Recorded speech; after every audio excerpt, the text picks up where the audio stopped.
ቴዲ አፍሮን በዛ መወሰን ፌር አይመስለኝም። እኔ ፌር አይደለም።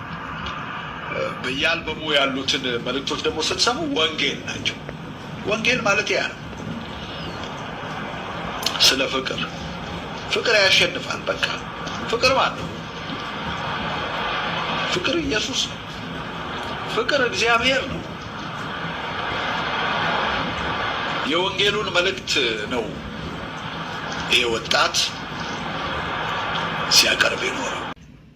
ሰላም የምህረት ቻናል ተከታታዮች እንደሰማችሁት ነው። እንግዲህ ከጥቂት ቀናት በፊት እህታችን ብሩክታዊትና ጌታ ያውቃል ጌታን በህይወታቸው ስላለፈው ከባድ ነገር ግን ስላሳለፋቸው አብሯቸው ስለነበረ ጌታን አብረውን እያመለኩ እያመሰገኑ እግዚአብሔር እንድናመሰግን እግዚአብሔር ላይ መታመን ብርቱ እንደሆነ ሲነግሩን ነበር።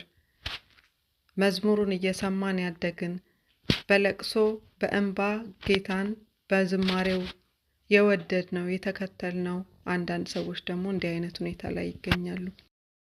ይሄ ለኔ የሚያሳየኝ ጌታ ኢየሱስ በደጅ እንደሆነ ነው። ሁላችን ልንነቃ ይገባል። ጌታ ኢየሱስ ይመጣል።